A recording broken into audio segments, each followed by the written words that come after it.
2020 of the Imperial Beach City Council meeting to order. Council members and staff, please mute yourselves, and when speaking at the appropriate time, announce your name. And just to help everybody out, maybe cut off your camera when you're not speaking, and then put it on when you're speaking. I want to thank everyone for coming to our regular meeting and for their patience and understanding as we continue to improve our teleconference meeting process. This meeting must comply with Executive Order N29-20 and all other provisions of state law. And now our city clerk will announce the public comment process. Thank you. Good evening. This is City Clerk Kelly. Members of the public are encouraged to submit their comments for any item on the agenda now via email to comments@imperialbeachca.gov, as no breaks will occur between agenda items. Please note in the subject line the item on the agenda that you wish to comment on. Specify if you would like your comment to be read aloud or just to be entered into the record. Written comments will be read by the city clerk or staff only for up to 3 minutes. Public comments will be accepted until the mayor announces that public comment for that item is closed. For providing oral comments during this Zoom meeting, please use the Zoom desktop computer app, cell phone app, or telephone. The meeting details are located on the first page of the agenda. Members of the public will not be shown on video. You will be able to speak when called upon. When it is the appropriate time, you will be instructed to use the raise hand feature on the desktop phone app or press *9 on your telephone. Public comments will be limited to 3 minutes so that business can be efficiently completed at the meeting. Again, public comments will be accepted until the mayor announces that public comment for that item is closed. Thank you. Thank you so much, City Clerk Kelly. And now City Clerk Kelly will lead us in the Pledge of Allegiance. Thank you. Please place your right hand over your heart. Ready, begin. I pledge allegiance to the flag of the United States of America and to the republic for which it stands, one nation, under God, indivisible, with liberty and justice for all.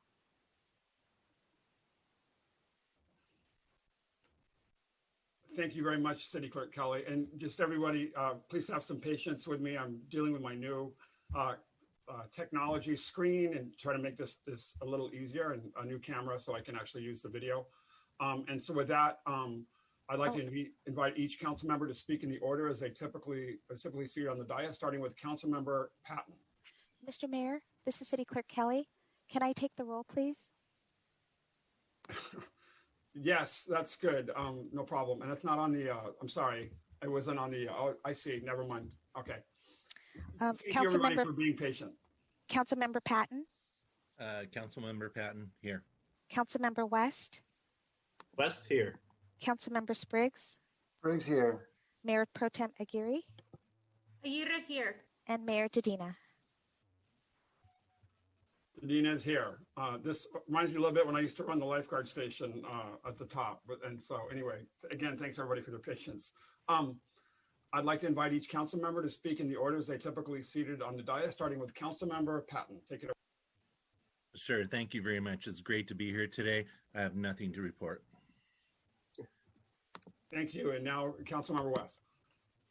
Yes, good evening. So on October 22nd, I was very happy to be a part of the San Diego County Library. They opened the with SDG&E, and they actually unveiled the new utility boxes that they painted with the Ivy Arts Bureau. And it was great to see the San Diego County Library chief out there cheering them on, and it was a great unveiling. And if you haven't had a chance to go by and look at those, I really I advise you do, because they are great. There's some books and stuff. So October 22nd, later on that day, I had the San Diego Community Power Board of Directors meeting where we discussed the options for achieving the resource adequacy for the region and for our city as well. And it's challenging because you've only got one power supplier in our community at this point with SDG&E. So they're looking at trying to find resource adequacy that's outside the county and some of our other regions. And then October 22nd, special board of directors meeting at the San Diego County Regional Airport Authority. We really worked on, COVID is still really hitting the airport. They're back to about 50%, but 50% is still way below, and people are not spending much time in the terminals. So we extended the COVID relief non-airline tenant relief fund out for until the spring. So hopefully we'll have some rebound by then. And then October 31st, I loved seeing our very own Imperial Beach Fire Department, led by Chief French, and the library and the lifeguards and our sheriff, all out there doing the drive-by Halloween celebration, giving away a lot of great fire tips, fire prevention, some candy. The sheriffs gave out some things as well, and some hard hats, and the kids looked great. And it was all done in cars, social distance with masks, so it was excellent. So yeah, that's really about it for that. So thank you. Thank you, Councilmember West. Councilmember Spriggs. Okay, let me get unmuted and everything. Good to see everybody. We had some good news today. I spoke before the California Coastal Commission this morning on behalf of the League of California Cities Coastal Cities group, the 61 coastal cities, and I'm on the leadership committee for that group. And I've reported on numerous occasions that we've been working as the Coastal Cities Leadership Committee, a delegation of myself and 2 others, along with 3 coastal supervisors from the different regions along the coast, different counties, and members from the Coastal Commission, the coastal commissioners themselves, in a working group for just about the whole year now, maybe even a little bit more. And one of the products of that that's actually tangible is a document called the Joint Statement on Adaptive Planning, which was before the Commission today for their review and approval. And that's the document that I was speaking to. And basically, we've been working for months, the coastal jurisdictions, to try to get the Coastal Commission to understand the local considerations, the need for local management of complex issues, and not just the way the Coastal Commission sees everything. We have a stake in this because our long and drawn out LCP, our own local coastal program process, went on for 2 years, numerous community meetings based on good work, good scientific evidence, etc., and ran into a mushy roadblock by the Commission staff that kept asking for more information, changing the objectives, changing the goalposts, essentially. And we are still in the process of figuring out where we go next with that LCP, and those discussions are still going on at the staff level. Other communities have run into very similar situations. The Coastal Commission is asking all communities that are to update their local coastal programs now to take into account sea level rise, and that is where the challenge comes, because there's no mention of sea level rise in the Coastal Act, and the Coastal Commission has been really liberally construing what their authority is to require certain things of local governments when there's no real legislative guidance on that. So this effort has been to sort of get the Commission to step back a little bit, allow more flexibility, and allow more leeway for local governments, counties and cities on the coast, to develop their own sea level rise adaptation plans, yes, that comply with the Coastal Act, but in a more flexible way than the Commission typically acts. So this is an important document, I think, going in that direction. And I'll just, because it's important for us, I'm just going to take a minute and read 3 bullets from what I said this morning on some of the core principles that are in the document. First is a commitment to progress over perfection. And this is a core principle that applies to LCP development and approval. Second, and kind of related, is to harmonize statewide consistency with local flexibility in the LCP process. Now, what that means is the Coastal Commission is very, very hung up on being consistent with one decision to the next, and they go on precedent. And that means that once something is decided, that one size applies, that one size fits all. We're saying when it comes to sea level rise and all the varying conditions up and down the state, they have got to have more flexibility and move away from pure consistency. There should be consistency. We agree on compliance with the general intent of the Coastal Act. But beyond that, every LCP can be different, and they shouldn't hold everyone to the same standards with respect to the LCP. I mean, the same treatment of similar problems in each community in the LCP. Third, and finally, develop with local governments an improved LCP update process that supports more frequent and phased updates rather than an all or nothing approach for each LCP. Well, this comes right from our experience, where and I think I've been successful with the working group in getting this kind of language into the document, because we're saying let's not try to pile every conceivable solution into an LCP so that it's a perfect document that will be good for 50 years or 100 years, dealing with all sorts of future contingent conditions and all of that. Let's go for something that's shorter term, 10 to 20 years, and that can be reviewed and renewed every 5 years or so as conditions change and we learn more, and the environment for dealing with these issues, including funding availability for adaptation strategies, becomes more available. And that's a concept that I think is starting to win right now, because as long as these are huge, expensive documents that everything has to be right, and the pressures on the Coastal Commission to put everything in, to insist on everything being included, then we end up with the situation that Imperial Beach faced, where it's just overly burdensome and it just doesn't work. So I'm hopeful that we'll make progress. The document was unanimously approved by the Coastal Commission, and I think we're on the way towards having a successful workshop next month with them. It'll be interesting because we'll be going into these things in more detail, and then on into next year. The only other item I wanted to report on is that last Tuesday I attended, along with City Manager Andy Hall and Park and Rec Committee Chair Brooke Kosinski, a League of California Cities webinar on financing and revenues associated with park and recreation programs.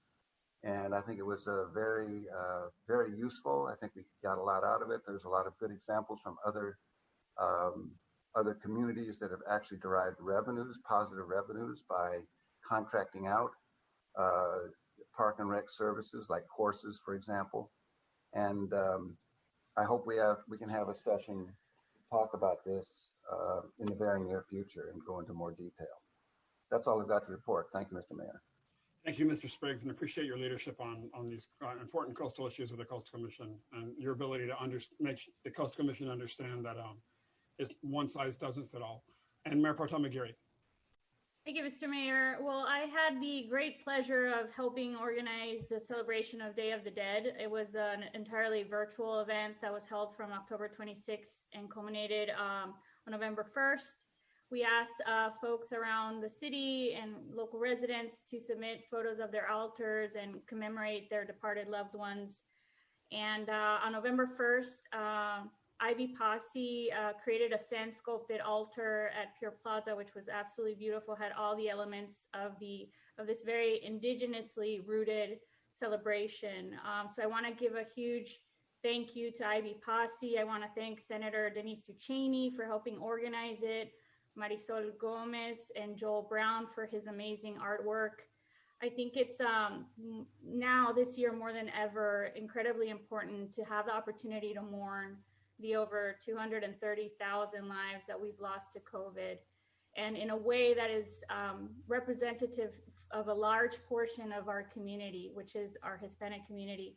So I think that representation matters. It's very important. And I just want to share a quick anecdote that there was, when I went to see the sand sculpted altar, there was a family with a number of children that expressed never having seen something, in quote, in real life, Day of the Dead altar in real life, only in the movie Coco. So I thought that was just absolutely wonderful to have them have that opportunity to see their traditions represented. And lastly, I just want to give a special shout out to Councilmember West for submitting and creating his first Day of the Dead altar. It was wonderful. It encapsulated all the elements to commemorate their family, his and Megan Montgomery's family's departed loved ones. So that's it for me. Thank you. Thanks. On October 22nd, I met virtually with the new mayor of Tijuana, Carlo Ruiz McFarland, whose Uncle Jorge is a longtime Ivy surfer, and cousin Patrick is a good friend of myself and Councilmember Mark West. That was good. The old mayor, the past mayor of TJ abruptly resigned for political reasons, but Carla Ruiz is very familiar with IB. She loves IB and committed to really working with us on water quality and trash issues. So that's good. And then October 23rd, I chaired the Sandag Borders Committee as well as attending the Sandag Main Committee. But the Borders Committee, for the first time ever, we, thanks to Sandag and their staff, they brought in, and because I'm the chair, we now discuss water quality issues for the first time ever in the history of that Borders Committee. So we had the head of SELA, the Mexican counterpart to the IBWC, actually is the subdirector, and then the director of the IBWC from El Paso call in to talk about the status of recent upgrades and infrastructure upgrades.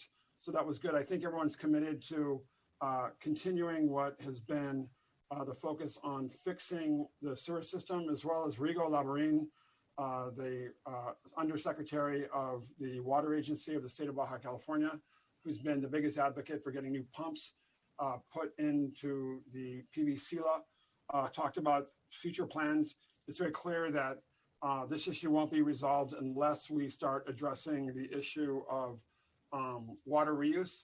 And so I think that has to be a critical issue. On November 2nd, two bodies, deceased bodies, as they're referred to in the IBWC report, washed down the Tijuana River, got stuck in the pump for the PV-SELA pump, resulting in that being turned off and 7 million gallons of sewage being discharged across the border. That didn't, according to the IBWC, make it past the bridge, the IBWC bridge. But the issue is now it's going to rain this weekend.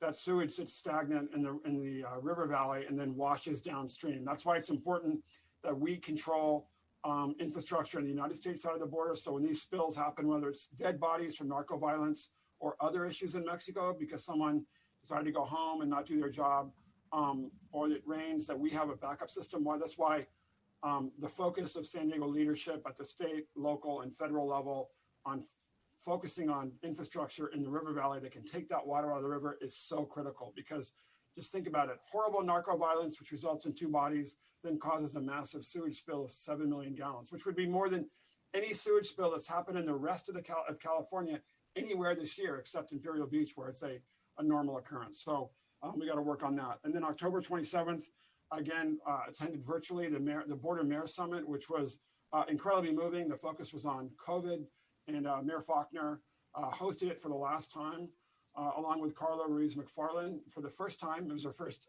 public meeting in the United States, which was nice. The focus was on COVID, and our colleagues in Texas and New Mexico have been really suffering, especially the city of El Paso, which is experiencing some of the highest COVID rates in the world. Their Mayor Dee Margo gave a really moving and pretty overwhelming talk about what's happening in El Paso and the numbers of cases that are exploding there. And 2 big factors that are contributing to that are families attending big box stores in El Paso together. So large family groups attend big box stores, which now they're limiting those to 1 person at a time. no more than one in a group. And then number two, people crossing the border. People aren't supposed to be crossing the border for anything other than work, but people are going to see their families. And then they're 20% of the cases they're finding are coming back with COVID. So that's something we need to be concerned about.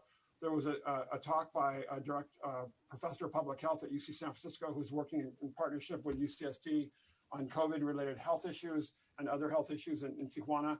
He gave a devastating critique of the fact that in Mexico, the federal government doesn't actually believe in testing. They're not making COVID testing really readily available, which is why we've seen the exploding cases in Tijuana and Mexicali and the rest of Mexico. And that should be a big concern to us if there's movement to reopen the border again. But the lack of testing in Tijuana is a big problem. So with that, I would like to end our comment. City Clerk Kelly, do you have? Are there any other announcements from staff? Yes, Mr. Mayor, this is City Clerk Kelly. I do have an announcement. So Mayor and City Council and members of the public, I do want to give an update on results of the November 3rd election. On the Registrar of Voters website, which is located at sdvote.com, unofficial night results are currently posted. And these results come from mail ballots received and ballots cast at polls before Election Day and ballots cast at polls on Election Day. And I want to stress that ballot processing is not over. As you can see on the screen here, this is a screenshot of the Registrar of Voters results page, and it shows that currently 370,000 ballots are still outstanding countywide. And these ballots are composed of mailed-in ballots, and per the ROV, the law allows a mail ballot to be counted if it is postmarked on or before Election Day and received up to 17 days later. It also includes provisional ballots and damaged ballots. So beginning tomorrow, November 5th through November 13th, updated results will be posted on the ROV website each business day after 5 o'clock p.m. And then after the 13th, updates will be posted depending on the number of ballots remaining to be counted and the closeness of any given contest. So the ROV is required to certify the election within 30 days, which is December 3rd. And then on December 9th, we will be holding a special city council meeting to certify the Imperial Beach election results, as well as adopt the tax measure ordinance if it passes, and conduct the oath and leaving office ceremonies. And Mayor, that is the end of my announcement. Thank you so much, City Clerk Kelly. And I just want to thank you for running an impeccably well-organized, and it seemed very smooth election, and obviously historic circumstances, very different than has happened before. It's my understanding that was possibly the largest number of voters in United States history in the presidential election. And I guess we'll see the numbers, but probably as well as Imperial Beach. So thanks to you. And I think it's important to acknowledge that the media doesn't call elections, candidates don't call elections, but the Registrar of Voters and people and secretaries of state call elections. So every vote counts, and I appreciate your role in making sure that every vote is being counted and people could vote either by mail at the library or obviously in person over the weekend and then through Tuesday. And with that, if we have some public comments. Mr. Mayor, I do not see any comments submitted by email, but we do have a couple of raised hands. And we will begin with Eric Syverson. Mr. Syverson, please state your name and address, and you have 3 minutes. My name is Eric Syverson, Imperial Beach native, current resident of unincorporated San Diego County. I appreciate you all allowing me to speak.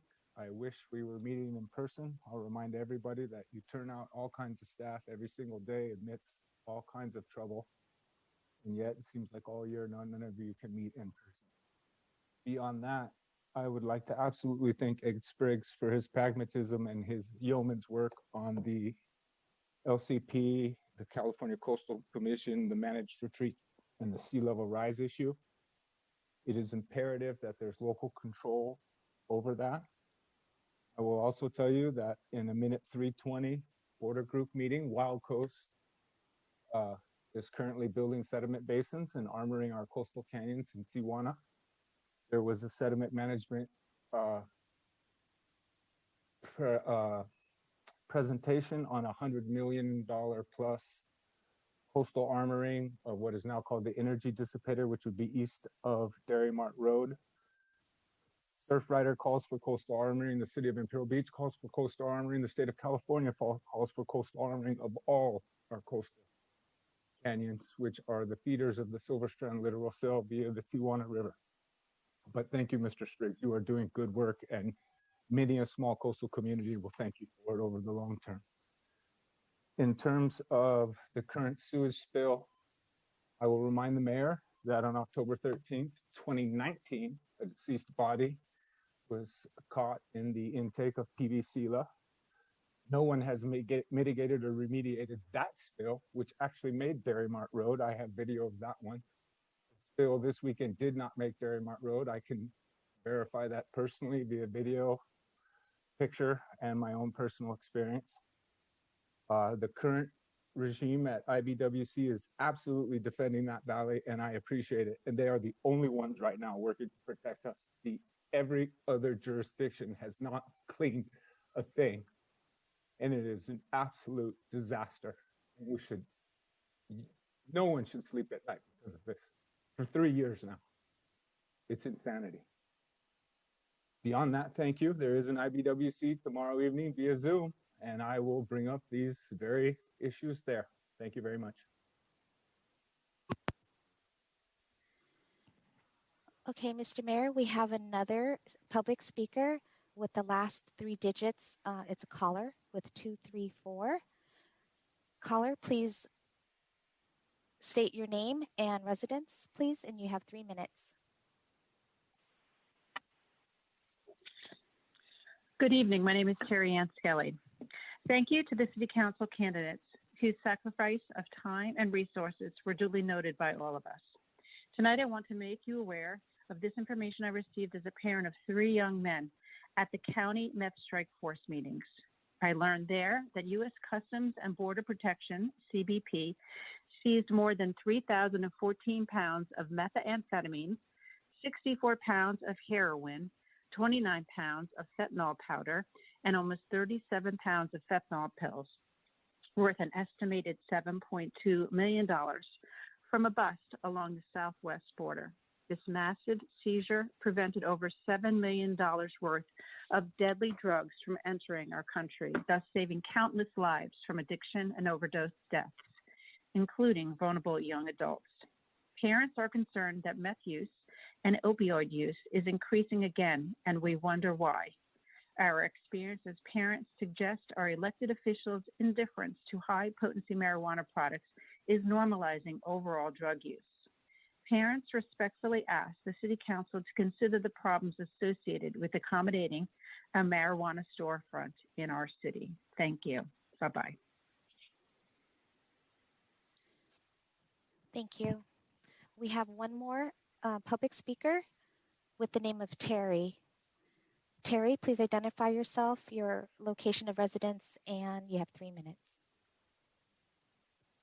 Please unmute yourself.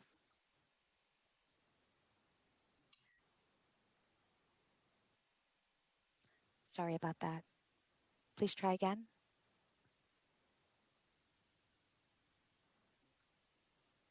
Begin. Hi, my name is Terry Ann Skelly. I think I may have just called in to speak. Did you hear my comments? We did. We did. Okay, Thank great. you. Well, you're welcome. Thank you. And Mayor, that is it for public speakers. Thank you so much, and thanks so much, everybody. The comment period is now closed. We do appreciate everybody calling in and providing feedback. And now I'd like to entertain a motion. This is Mayor Dedina to approve consent calendar items number 1 through 3. Patton, motion. Second. Thank you. And City Clerk Kelly will now take an oral roll call vote. This is City Clerk Kelly. There has been a motion by Patton, second by West, to approve consent calendar item numbers 1 through 3. Councilmember Patton, how do you vote? Aye. Councilmember West, how do you vote? Aye. Councilmember Spriggs, how do you vote? Aye. Mayor Pro Tem Aguirre, how do you vote? Aguirre, aye. And Mayor Dedina, how do you vote? Aye. Motion carried unanimously. Great, thank you so much. And now we have item number 1, resolution reports, resolution number 2020-112. And this is the mayor speaking, of the City Council of Imperial Beach giving notice of intent to approve an amendment to the retirement contract between the Board of Administration of the California Public Employees Retirement System, or CalPERS, and the City of Imperial Beach, California. Human Resources Analyst Moreno will give the report. Good evening. This is Human Resources Analyst Moreno. Before you, you have resolution number 2020-112. Staff is recommending that the City Council adopt the resolution, which will provide the Board of Administration of the CalPERS retirement system a notice of intent to approve and amend the retirement contract for Classic Tier 1 local fire members. Before I proceed, I would like to thank the firefighters for working with us through this process and for their patience. This process was part of the Memorandum of Understanding, which was approved in August 2019. However, due to the process has been delayed due to the current pandemic. Okay, so the modified rate for Classic Tier 1 fire members is currently 3%. The additional 2.78% increase will change the modified rate to 5.78% on top of the 9% of the regular 9%, which will be a total approximate of 14.78%. This will reduce the city's contribution to CalPERS, and the first reading of the ordinance will be on November 18, 2020, and the final ordinance reading will be on December 2nd, 2020. For a contract amendment effective January 15, 2021, not 2020 as stated on the report. To conclude, I want to point out that there is a correction to the resolution attached. The words "and additional" were added to paragraph 3 to read of an additional 2.78% for classic local fire members. At this time, I'm available for questions or comments. Thank you, Ms. Moreno. City Clerk Kelly, are there any public comments? This is Mayor Medina. There are no public comments, Mr. Mayor. Great. Do we have any City Council questions or comments, starting with Councilmember Patton? Yes, for me, just real quick, I want to thank the fire department and firefighters who've always been great to work with. In situations like this, I always look for win-win, and this seems like a win-win. So I agree with it. Thank you. Councilmember West, any comments? 100%. We need to, this is good for the fire department. So great. Thank you. Nice presentation, Ms. Moreno, by the way. Councilmember Spriggs? I agree. I think this is a great win-win. I think we balanced additional compensation for relief to the city with regard to retirement payments. It all balances out, and I think that it's going to, in the long run, work to the benefit of the city financially, but not to the detriment at all of the employees. So I think it's a great move. Thank you. And thanks for the presentation, Nadia. Very good. Mayor Pro Tem McGarry. Yes, thank you. I have no questions. I'm just very supportive of this. I think it makes sense. And thank you, Ms. Moreno, for the presentation. It's so nice to have you back again on council. Great, thanks everyone. With that, it sounds like there's no questions, no additional comments. I'd like to entertain, this is the mayor, I'd like to entertain a motion to adopt corrected resolution number 2020-112. Aguirre move. Briggs second. There has been a motion by Aguirre, second by Spriggs, to adopt corrected resolution number 2020-112. Councilmember Patton, how do you vote?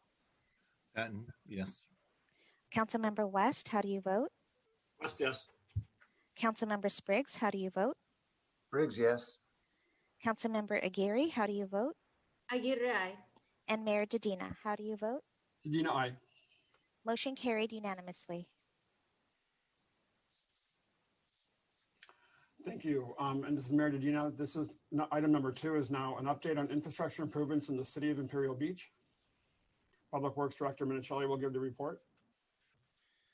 Good evening, Honorable Mayor and Council. This is Public Works Director Minicelli. I'll be giving a quick update on some of the infrastructure improvements that you've been seeing going on in Imperial Beach this year and what's coming up in the future as well. Go ahead and go to the next slide. As we're all aware, earlier the early summer, late fall, late spring, we had the completion of the Imperial Beach Boulevard Enhancement Project. It's, came out, we think, very satisfactorily and took a lot of effort, but we were very pleased with how that project came out. Go ahead and go to the next project, next item. We also completed this summer a paving project on Citrus Avenue. This runs from Alabama to Rainbow. That was a long-standing project that finally got off the list there, and it came out very well, and we're very pleased with that one as well. I'll go ahead and next slide. One of the projects you may not be aware of is the touchless improvements we've been making in City Hall for the restrooms, both public and for the employees themselves. That project is just about done. We're just having some issues with some the supply chain delivery of certain features like the sinks and whatnot. But once those get here in the next weeks, predict in the next week or so, we'll have that project complete as well. Next slide. Besides the projects that the city itself has been involved in, we've got our partner utilities have also been very busy in town, specifically on SR 75. Cal American Water is coming to the very end of their Imperial Beach water main replacement project. It's a project that replacing a 90-plus-year-old cast iron pipe that runs basically east to west across Imperial Beach. They have reached the point now where they've finished the resurfacing required as part of the project, and they'll be begin striping that project in the next week or so, I think at night. So that project will be finishing up. That project ran from 13th Street all the way to Delaware on the westbound lanes of SR 75, and then on Old Palm from essentially Delaware to about 3rd Street. So as you know, part of the negotiations we had with those utilities, with that utility, was to talk about slurry sealing the roadway once they were complete, making sure that we didn't see the trench lines and all that kind of stuff, and then resurfacing, restriping it brand new. So we'll be enjoying a very nice looking SR 75 here in the next few weeks. We're getting in, it'll be looking a lot better than we got it from Caltrans. Next slide. Cal American Water will also, once they finish that project off, they'll be kicking off on some improvements at 10th Street and Palm, adjacent to their facility there. This will involve new sidewalks,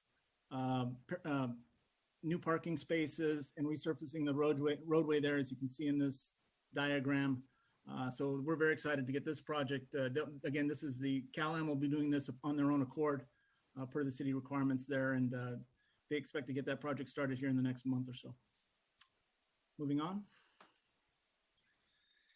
SDG&E has a very similar project to the Cal-Am project that has just kicked off. They kicked off here in the last month or so. They're going to be doing the Palm Avenue Circuit Upgrade Project. This is tied to the coastal campus. SDG&E required to update some of their circuitry so to provide the necessary power for that facility. Their project also runs on SR 75, but in this case, they'll be running along the eastbound lanes from essentially in Imperial Beach from 13th Street all the way to Rainbow on SR 75 and on Old Palm. The imagery you see to the right is part of the project. Of course, they'll be required, just like Cal-Am was, to resurface the roadway and provide striping. But additionally, the city was able to negotiate. We were able to negotiate with them to include 2 dry conduits within their packaging there that will allow us to have to complete essentially the fiber optic conduit network that we're looking to get installed in town, that will now tie into the efforts that were put in as part of the Imperial Beach Boulevard project in conjunction with the port.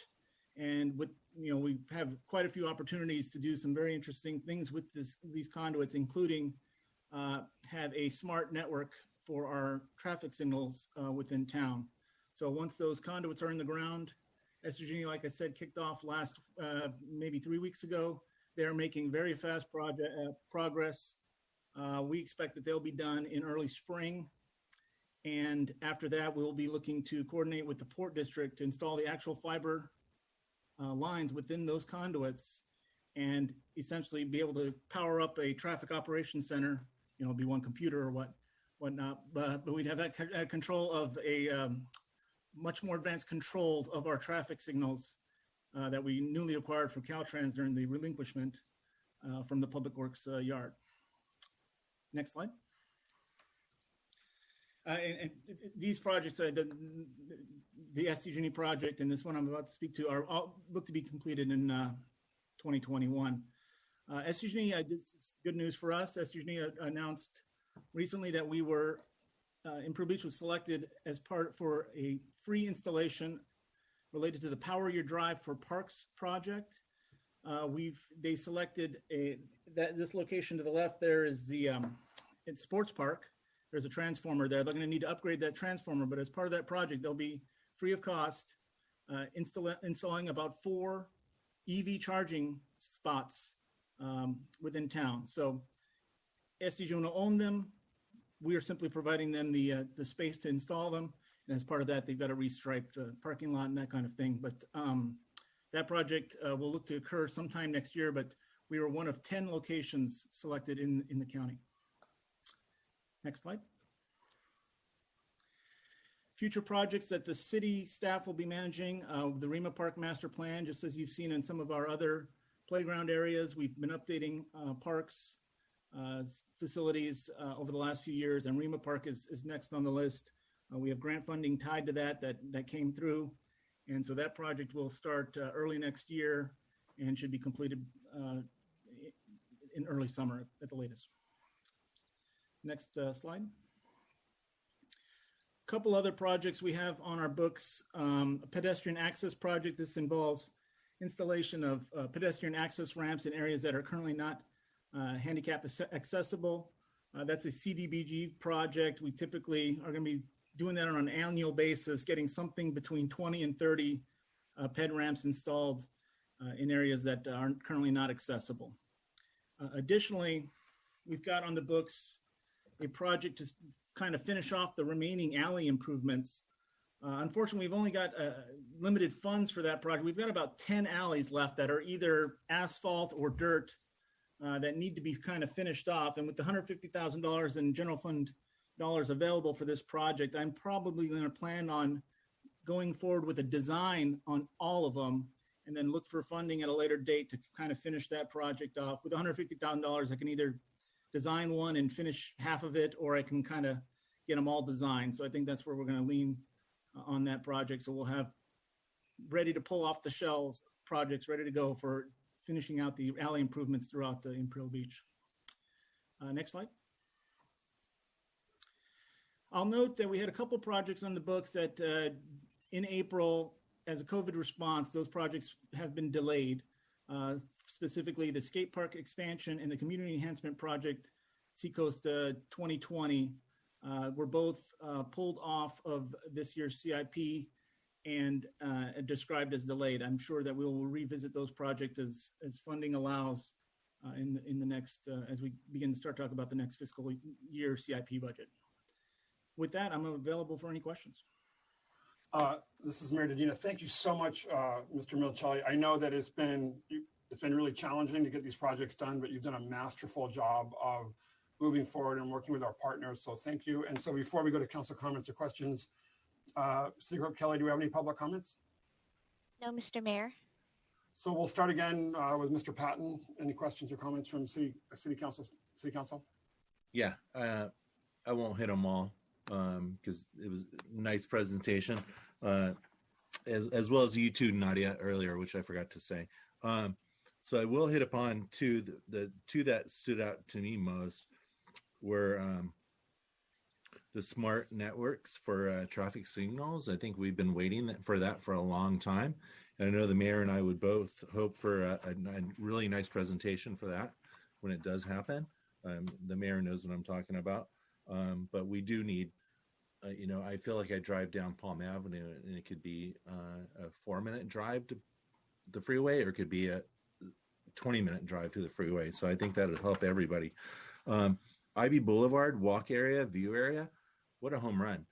That is a hit. I see so many people there enjoying the view, sitting there, they're running around. They may go for a jog, but they stop there and enjoy the view. That was well planned out and well done. The one last thing was the Cal-Am street improvements.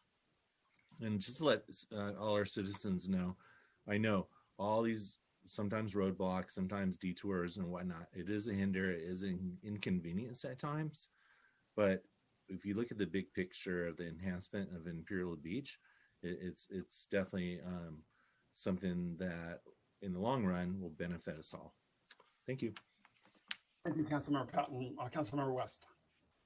Yeah, thanks. Appreciate it, Mayor. Nice presentation there, Mr. Mancelli. So first of all, I want to start off with the 10th Street, the Cal-Am project. I cannot tell you that we are so lucky to have the relationship that we have established between Cal-Am Water and the city of Imperial Beach. They have stepped up time and time again to do projects around our community. And all of us who are sitting on the city council realize that 10th Street is one of the worst streets in our community because of lack of sidewalks, and there's potholes, and it really is nice to see. And I know that Cal-Am's doing that on their own dime. So it's great when you can get that PPP relationship, a public and a private relationship, to get stuff done in this way. So I'm very happy that they're doing that. And then I also want to say another good relationship that we have is with our friends at SDG&E, and Dinah Willier. I hope that she's dialed in tonight, because she and I have been working on that Power to Drive project for so long.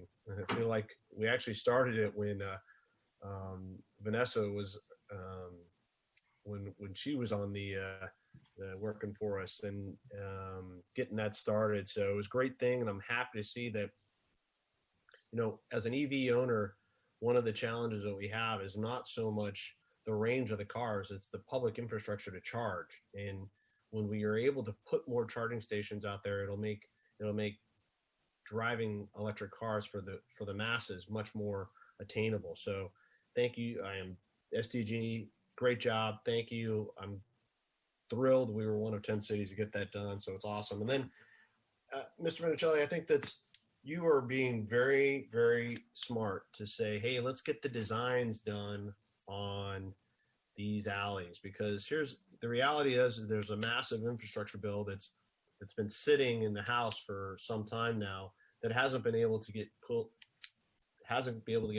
passed out of the Senate and onto the president. And I think that we're going to see that that's probably going to be a reality. And if we have this massive infrastructure bill, which could help cities throughout the country, if we've got projects that are able to be pull it off the shelf ready for designs and implement, that is the way to go. So Mr. Minicelli, I applaud that, and your forward thinking will help us get those things done. So yeah, this is all good stuff. And then I do feel, I agree, the Ivy Boulevard project has been awesome, and the walkway is great. Now we just need to figure out how once COVID is over, how do we engage that area to do more things and do more events on Ivy Boulevard for that community and for that view, because that view is $1 million view that, as one of our constituents told me, her son came up to me and goes, that looks like I'm looking out at in La Jolla. And I'm like, well, it's not La Jolla, but I think what he was trying to say is that he feels very special to have that in his community. So thank you. Mr. West, Councilmember Spriggs. Thank you, Mr. Mayor. And I appreciate very much the presentation by Public Works Director Minicelli. A lot of good things going on. You're doing a great job. And it's too bad all your good efforts were interrupted by COVID-19 and some budgetary challenges related to that, et cetera. But I'm sure we will as a city council, work very hard to try to get us back on track with these projects. It's good that you're doing the design on the alleys for reasons that Councilmember West pointed out. I also hope that you can get some design money to complete or at least do some of the design for the community enhancement project, the Seacoast Drive project. One reason I say that is because I think the sooner we can get complementary improvements there to the IB Boulevard estuary overview boardwalk, the more we'll have a complete sort of picture for our residents to enjoy and for attracting visitors, ecotourists, birders, etc., into our community. And Seacoasters and I have advocated for a long time the need for lighting improvements on Seacoast Drive, for pedestrian lighting. And one of the reasons, and I think it's even clearer now, is public safety, but also it is a bit dark there after hours, and it does hamper the ability of our businesses on Seacoast Drive to really do well in the evenings, especially when the days are shorter as they are now. With more lighting, they can have later hours, and more of the businesses can have the kind of business that, say, Hess Brewery has, for example. And I think that would be a good thing for the city. It'd be a good thing for the community. It'd be a good thing for our city revenues as well. So it's the kind of public investment that will generate private investment and sales tax revenues. And that's the kind of public investment that we need to pay attention to as we try to recover from COVID-19 revenue losses and try to keep up with our expenses and have a city budget that is really viable and growing over time. Seacoasters also long ago had the vision of what could happen with that part of the sidewalk on the estuary, and had suggested to the city some time ago that it would be good to make those improvements and widen that sidewalk, even create some sort of an extension out over the estuary if we didn't have the right of way on the street. This was before the project was designed. That wasn't feasible because of issues with estuary air rights or whatever you might want to call it. But this project has lived up to everybody's best vision, really, of what it could be. And I commend the city for getting it done and doing such a good job with it, and not sparing and not doing a sort of halfway job. So I hope we can get, now that we've done our two main boulevards, Old Palm and IB Boulevard, I hope we can now turn our attention to our bread and butter street in terms of revenues, which is Seacoast Drive, and start looking for grants that can enable a design and a project that would really enhance that area, widen the sidewalks, create a nice pedestrian environment and a nice nighttime environment on Seacoast Drive for our community, our visitors, and our businesses. So I guess those are my comments. Oh, the skate park, yes. Wow. One of the things we've all become aware of are some of the challenges of the skate park as is. And if we're talking about an expansion of the skate park, it's pretty clear that we need to address some of the challenges or all the key challenges that exist right now before we pour more money in there. And I'm hoping that we can come up with a plan that looks at the entire sports park area and how it's managed, who's overseeing it, and as a part of that, how the skate park is managed and overseen, so that the kids are safe, the people in the young ladies in girls softball are safe, and the neighbors aren't as offended by what's going on there as they currently are. So I look forward to, in this next year, us grappling with that one as well. And along with my colleagues on the city council, it'll all be for the best of Imperial Beach. And that's what we're all about. Thanks a lot. Thank you, Mayor Pro Tem McGarry. Thank you. Thank you, Mr. Minicelli, for a great presentation and for all of your work during this year. I want to commend all of our leadership staff. You guys are so incredibly resourceful and creative at figuring out ways to partner or bring in leverage dollars for a lot of our, if not all of our projects in Imperial Beach. I'm also thankful that you clarified the fact that some of these projects are being led by, Cal American Water or SDG&E, because I know that in the community there's been a bit of confusion on behalf of folks. So thanks for clarifying that. I think it's wonderful that SDG&E has chosen us for their Power Your Drive. So thank you, Councilmember West and Ms. Dinah Wheeler for that. I think that that will help us reach our cap goals no matter what. And we get a free resurfacing, right, of that parking lot included. So that's a really positive thing. Obviously, the Ivy Boulevard project, the estuary overlook is absolutely stunning. We've had a number of regional elected officials come and ride their bikes and check it out and watch and bird watch. It's just been incredibly successful. And I would even argue that it's not La Jolla, it's better. The Tijuana estuary is one of the last remaining coastal wetlands in all of Southern California, as we all know. So it's absolutely beautiful. So much so that it attracts a lot of folks on the weekends. So I do have a quick question for you, Mr. Minicelli, regarding maintenance as far as trash collection. I know that, you guys do such a great job every day of keeping our streets clean and maintained. But I wonder if there would be room for maybe doing an extra round on Saturday or Sundays, which a lot of times, not a lot of times, but sometimes, the trash cans overflow a little bit, and I've received a couple calls. So I was wondering about that, Mr. Minicelli. Is that potentially something that we could look at? I know that with COVID, there's a lot of changes and restrictions, but maybe perhaps thinking past COVID, if that's something that we could be looking into. We can certainly look at the maintenance levels. The Tidelands team is kind of tasked with addressing the trash at those locations.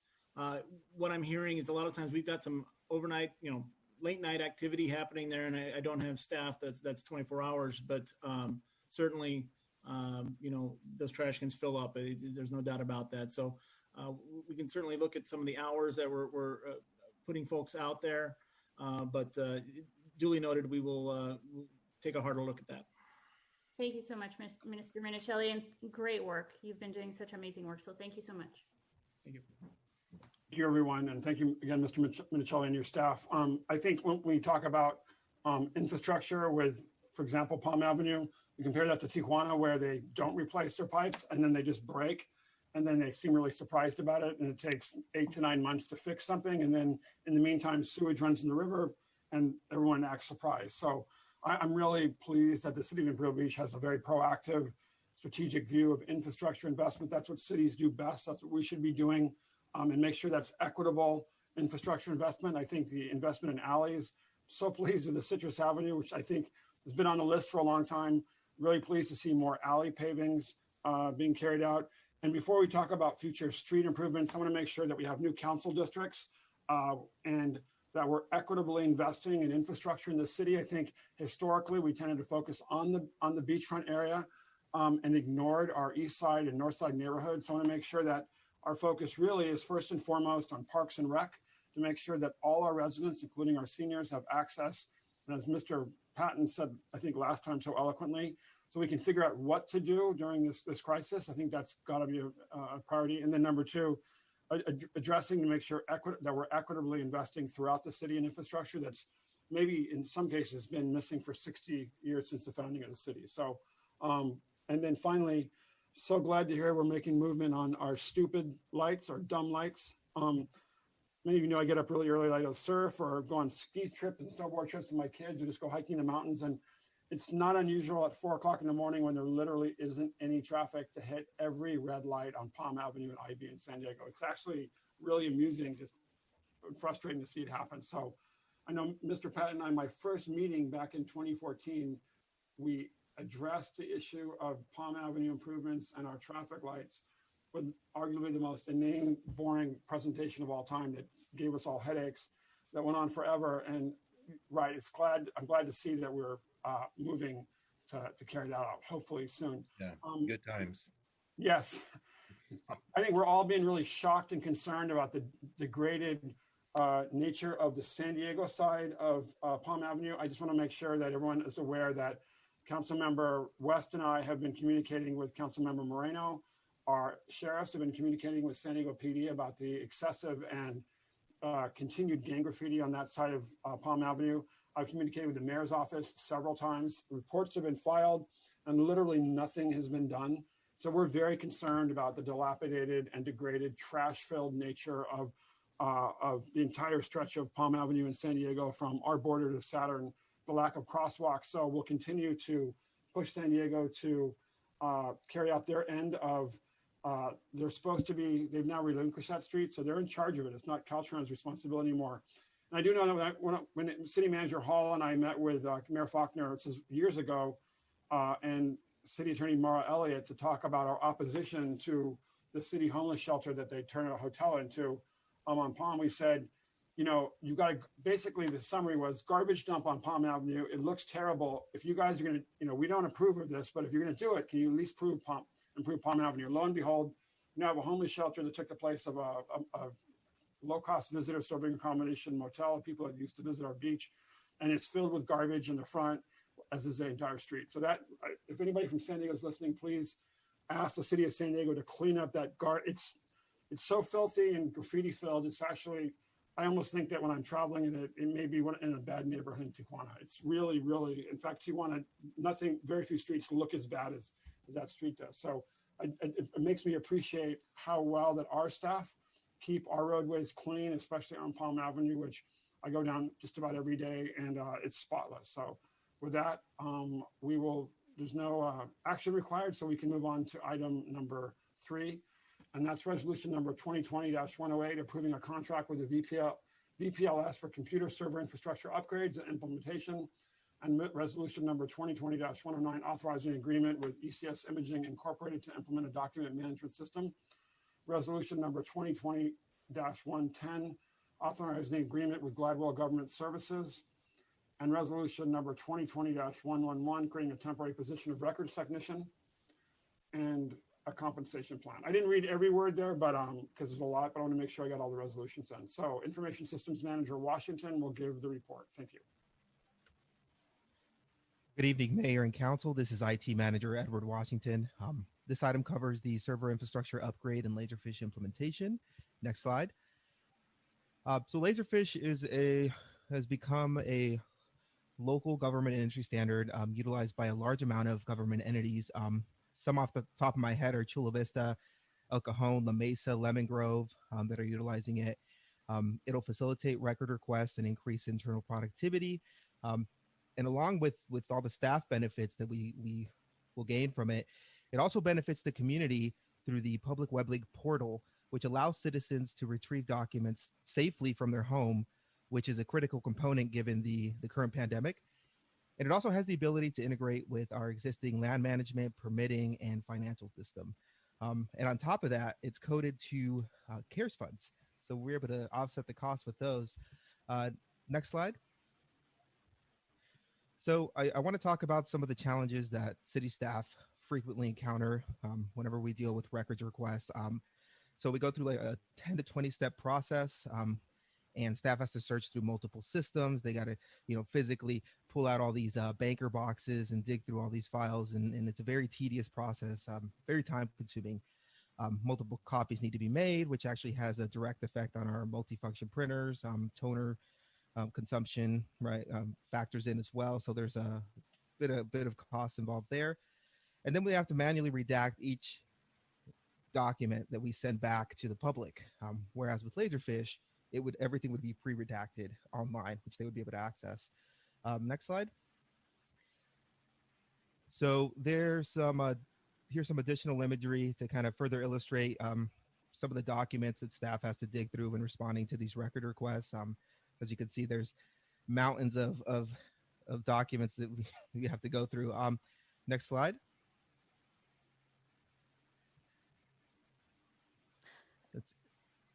This is City Clerk Kelly. I'm going to give this part of the presentation. As part of this item, staff is recommending the creation of a temporary position of records technician. And this position will provide assistance to staff and save substantial staff time, since the position will be solely dedicated to the preparation of city records for Laserfish. The primary duties of this position will be preparing a backlog of records, inventory, scanning, indexing, and labeling of records so that they can be accessed through Laserfish. And again, this position is temporary and will be under my supervision. The other item staff is recommending for consideration is the approval of an agreement with Gladwell Governmental Services. And this is a consulting service contract to ensure the success of converting our current system into Laserfish. And this service will include advice on all aspects to the project, including technical specifications, document naming, the best management practices for file naming conventions, template designs, and folder structure, as well as provide project management and employee training. The next slide, please. And Edward will continue. You're welcome. So in order to host Laserfish, we need to focus on our backbone, which is our current server infrastructure, and which is end of life, end of service. So there's a lot of security concerns that we have, especially since it's known that outdated systems are vulnerable. So we have storage capacity limitations as well. There's a lack of compute, so we weren't able to host the application Laserfish in this instance. And we also experience a lot of unexpected outages, which brings the city to a standstill, and also consider we have to deal a considerable amount of staff time to our current system just to keep it running, right? So we're essentially barely able to keep everything running. Next slide. The proposed server infrastructure will be supported up to 2029. It's going to double our storage capacity and allow the city to host whichever on-prem applications we desire. They'll be up to date from a security perspective. It'll be reliable, scalable, and optimal. We also have the ability to purchase one additional node should we need additional compute. So that's always a plus. We don't have to go out and purchase a whole new appliance again, since the appliance we're purchasing now is a scalable appliance. Next slide. So with that, staff recommends adopting Resolution 2020-108, approving a contract with VPLS for computer server infrastructure upgrades and implementation. Resolution 2020-109, authorizing an agreement with ECS Imaging to implement a document management system, Laserfish. 2020-110, authorizing an agreement with Gladwell Governmental Services Incorporated for ECMS Laserfish conversion consulting services. And 2020-111, creating a temporary position of records technician, adopting the job description, and amending the FY 1921 salary and compensation plan. And we're open to questions. Thank you, Mr. Washington, and it was a pleasure to have you give a presentation. So thank you. Excellent job, and thank you, City Clerk Kelly, as well. Appreciate it. And City Clerk Kelly, do we have any public comments, questions? No, Mr. Mayor. Great. With that, I will turn it over to my council colleagues, starting with Mr. Patton. Mr. Patton, any questions or comments? Yeah, just a couple comments. Thank you, Mr. Washington. Great presentation. Ms. Kelly as well. So pretty much for myself, yes, on the Laserfish. I remember way back when there used to be something called microfish. You probably remember that, right? Mr. Dedina and Spriggs. Do you guys remember that? Absolutely. Yeah, microfish. It's funny, they quite a unique name. They brought that back. Councilmember Patton, we have a picture of our microfiche right there on the upper left side. We still use it. Nice. I didn't know it's still around. Well, there you go. So even more reason that we need this. Yes, on the temporary position, and yes, on the Gladwell Consulting, because let's let's face it, if we tried to put this all together in-house, it would take a team of 6 of our own staff to do it, and we could bring some professionals that are trained to do this. So I'm yes on all. Thank you. Thank you, Mr. Patton. Councilmember West, any comments, questions? Yeah, just a couple of questions. Mr. Washington, great presentation. Well done. That's a lot of information you put out, and it can tend to be IT glaze over, if you know what I mean. So nice job. But I had a question about the node purchase. Since we're entering this agreement, is it how is the node purchase done at a reasonable price in the future, or how is that figured out, or do we know how much it costs now? It all depends on the specs of the node we want to purchase. So if we want to, triple our capacity in that sense, the pricing will be adjusted accordingly. But it'll be much cheaper than purchasing an entire new appliance, which was the plan. So we're scalable now. And just to give you an idea, the appliance we're purchasing now is well beyond what we expect to utilize in the foreseeable future. So the 4th node is kind of like, I don't think we're ever going to reach that point. Okay, great. As my job as a government contractor, one of the things that we're seeing on so many of our agencies is this: you need to make sure that our records and our electronic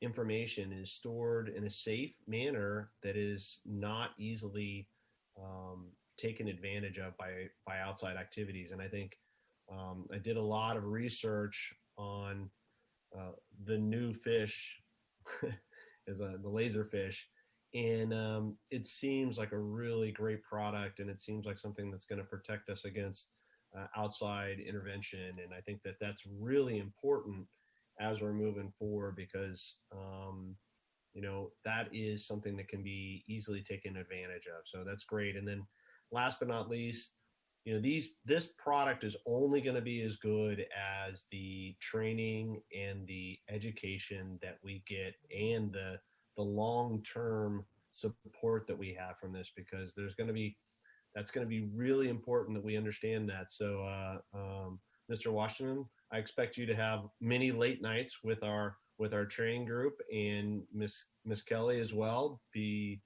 prepare, because if we need to understand all the benefits to really get all the details of this, to get all the benefits out of it. So is there like a call center in case we find something that after they leave that we can tap into?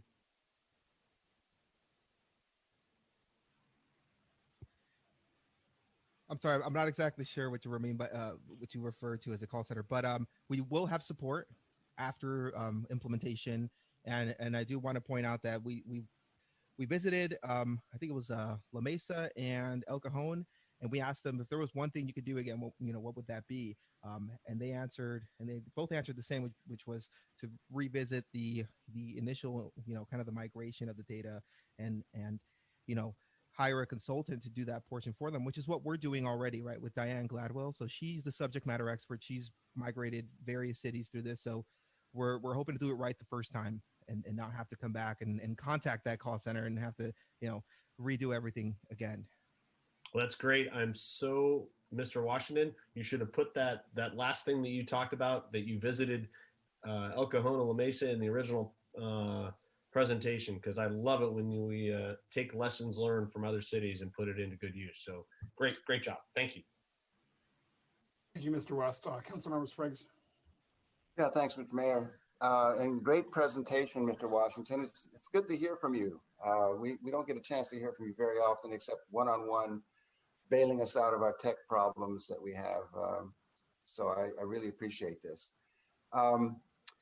And you have visited some of the other areas. So I guess I had about 3 or 4 questions. And the first one is all going to sort of the sustainability of this. Are you confident that, after a period of, say, 2 years or so, or whatever it might be, that you will be able to manage the system on your own without having that that temporary position on board? Hi, Councilmember Spriggs. Yeah, so the temporary position is strictly intended to import. I think it was the physical documents into the system. Once they're in the system, we no longer need the position, and we'll be able to manage everything digitally. So I think yes, we will be able to manage the system by ourselves. Should we need assistance, support will still be there to help us out. Okay, thanks. There's a lot of benefits for this system, but with any major system like this, there's also glitches, and I'm glad you've seen what some of the other cities are doing and some of the pitfalls they may have had, and maybe that will allow us to avoid them.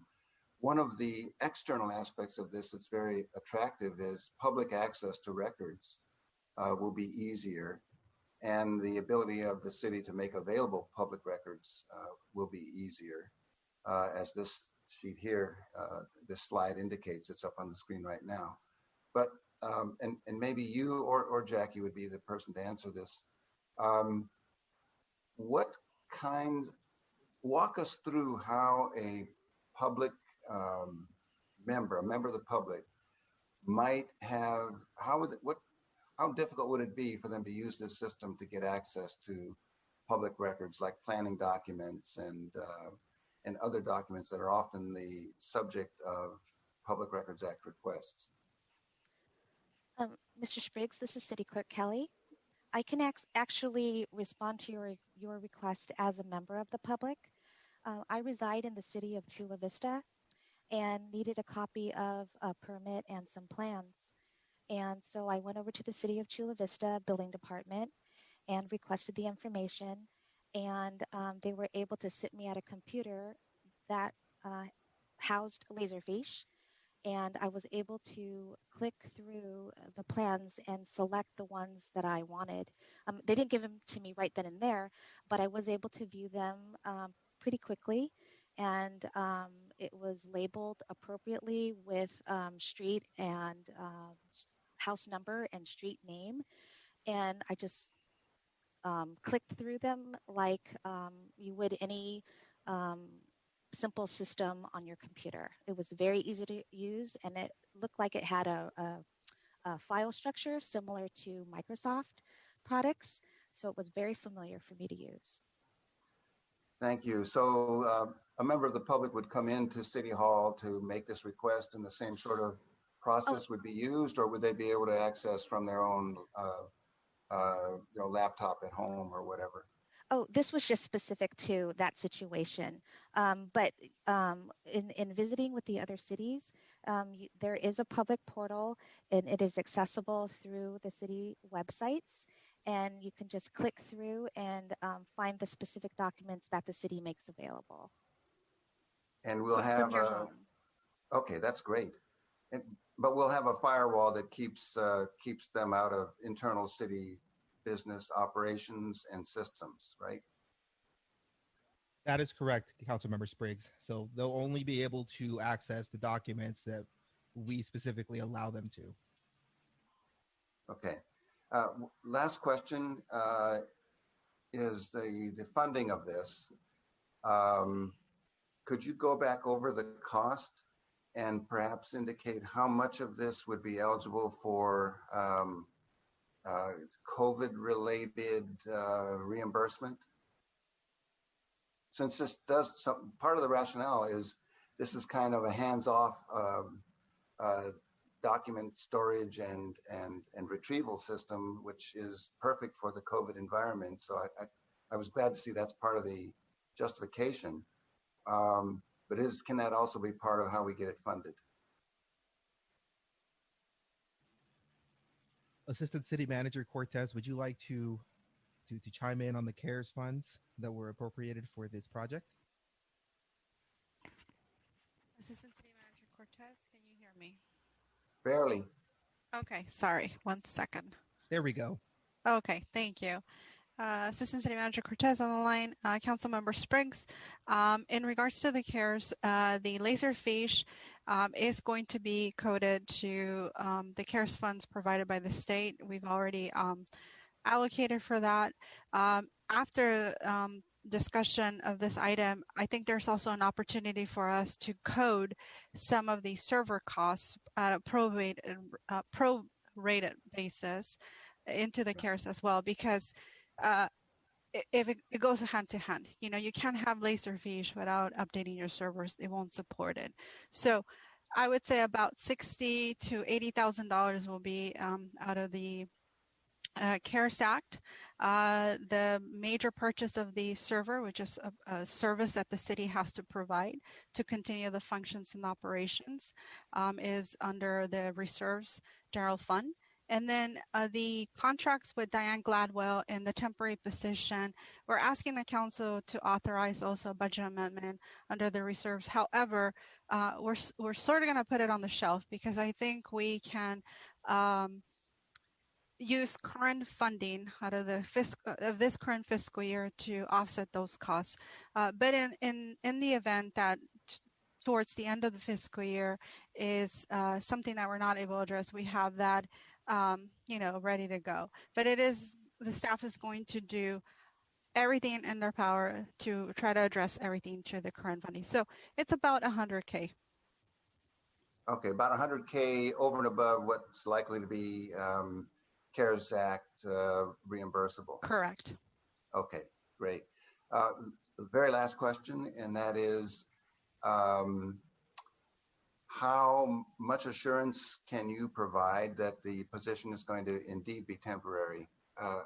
We know how great staff members start off temporary and work their way into indispensability. So the position will be temporary because it's solely going to be doing records management and uploading all the records digitally.